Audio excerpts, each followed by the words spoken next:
PMN news. আন্তঃরাজ্য প্যাঙ্গোলিনের আশপাচ্চা চক্র ভেঙে বড়সড় সাফল্য পেল বন দপ্তর।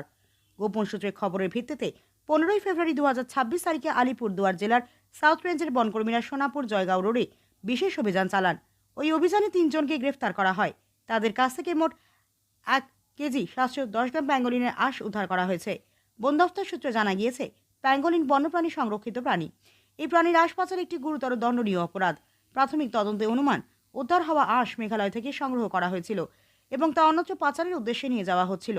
ধৃতদের নাম শাহজাহান আলী, বয়স 45, বাড়ি অসমের সাউথ সালমারা মানকাজার জেলা, সুরজিৎ দাস, বয়স 50 ও মুকুল রহমান, বয়স 59, দুজনের বাড়ি কোচবিহার জেলার দিনহাটা এলাকায়।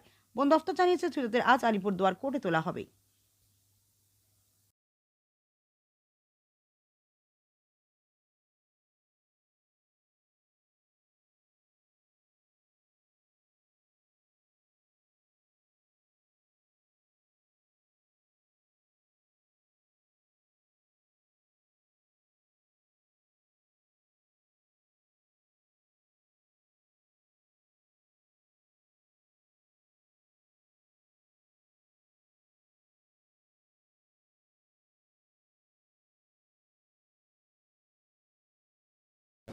অন 10 জানুয়ারি 2025 চালনির পাক নামে একটি জায়গা, যেটি আলিপুরদুয়ার থানার আন্ডারে পড়ে, সেই জায়গায় 10 জানুয়ারি 2025 তারিখ সন্ধ্যা 9টার সময় এই প্রসেনজিৎ রায় নামে একজন লোক, যার বাড়ির সামনে বানাতু রায় নামে অ্যাকিউজড যায় এবং অকথ্য ভাষায় গালিগালাজ করতে থাকে ড্রিঙ্ক করে।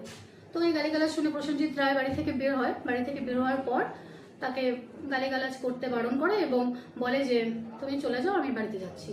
তো এইসব বলে সে যখন বাড়ির দিকে ব্যাক করতে থাকে, তখন এই বানাতু রায়, এই কেসের অ্যাকিউজড, হাতে একটি ছুরি মানে নাইফ দিয়ে তাকে পেছন দিক থেকে মারে এবং যার ফলে সে রক্তাক্ত এবং আহত অবস্থায় পড়ে যায়। চিৎকার চেঁচামেচি শুনে আশেপাশের বাড়ির লোকজন আসে এবং তাকে হসপিটালে নিয়ে যাওয়া হয়। সেখানে তাকে মৃত বলে ঘোষণা করা হয়। এরপর এই ঘটনার পরের দিন অর্থাৎ 11 জানুয়ারি 2025 before the IC Alipurduar PS Nirmal Roy নামে একজন, মানে প্রসেনজিৎ রায়ের আঙ্কেল, একটি কমপ্লেন লজ করে আন্ডার সেকশন 1031 অর্থাৎ মার্ডার বিএনএস ধারায় একটি অভিযোগ দায়ের করে এবং সেই অভিযোগের ভিত্তিতে 11 জানুয়ারি 2025 অ্যাকিউজকে অ্যারেস্ট করা হয় এবং অ্যাকিউজকে অ্যারেস্ট করার পরে কেসটি কোর্টে আসে। কোর্টে আসার পর এই আন্ডার সেকশন 1031 বিএনএসে তাকে চার্জ ফ্রেম করা হয় এবং প্রসিকিউশনের পক্ষ থেকে টোটাল 12টা উইটনেসকে এক্সামাইন করা হয়। টোটাল 12 জন সাক্ষীকে করার পরে, সাক্ষী নেওয়ার পর এবং কিছু ডকুমেন্টস 17টার মতন ম্যাট এক্সিবিট এবং 17টা ডকুমেন্টস এবং 3টা ম্যাট এক্সিবিট এবং ডিফেন্সের তরফ থেকে আরও কিছু ডকুমেন্টস এক্সিবিট করার পর লার্নেড প্রসিকিউশন এবং ডিফেন্স দুই কাউন্সিল থেকে আর্গুমেন্ট হার্ড হয় এবং আর্গুমেন্ট করার পর ডিস্ট্রিক্ট জাজ কোর্ট, আমাদের আলিপুরদুয়ার ডিস্ট্রিক্ট অ্যান্ড সেশন জাজ কোর্ট থেকে আজকে অর্থাৎ 16 ফেব্রুয়ারি 2026 আজকে এই অ্যাকিউজড বানাতু রায়কে আন্ডার সেকশন 1031 ধারায় দোষী সাব্যস্ত করা হয় এবং তাকে লাইফ টাইম ইমপ্রিজনমেন্ট দেওয়া হয়। এবং এই কেসের যে ভিকটিম রয়েছে, যে প্রসেনজিৎ রয়, তার বাড়ির ফ্যামিলি মেম্বার যারা রয়েছে অর্থাৎ ডিপেন্ডেন্ট, তাদের জন্য 10 লাখ টাকা ভিকটিম কম্পেনসেশন হিসাবে আমাদের ডিস্ট্রিক্ট জাজ কোর্ট থেকে প্রোনাউন্স করে এবং যে কম্পেনসেশনটি আমাদের district legal service authority Alipurduar থেকে পে করা হবে। তো এই একটা বছরের মধ্যে, মানে 2025 জানুয়ারিতে কেসটি স্টার্ট হলো এবং 2026 আজকে ফেব্রুয়ারি মিডিলে কিন্তু এই কেসটি খুবই দ্রুত, মানে একদম ফার্স্ট ট্রায়াল হয়েছে এবং ট্রায়ালের পর কনভিকশন হয়ে গেছে। এবং শুধুমাত্র এই কেস না, আমাদের ডিস্ট্রিক্ট জাজ কোর্ট থেকে 1 বছরের মধ্যে এটা নিয়ে প্রায় 15টি কেসের কনভিকশন হয়েছে এর মধ্যে।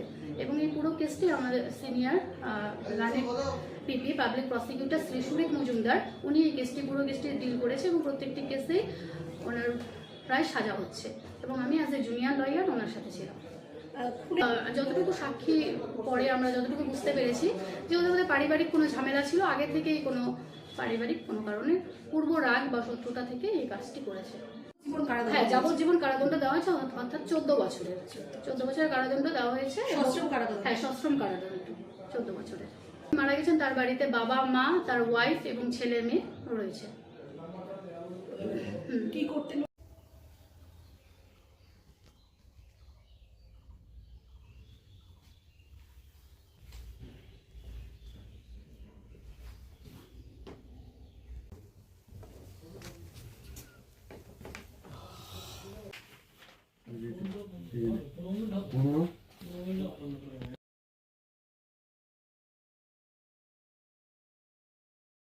जनहित से जुड़ी खबरों के लिए PMN न्यूज को लाइक करें, शेयर करें और चैनल को सब्सक्राइब जरूर करें।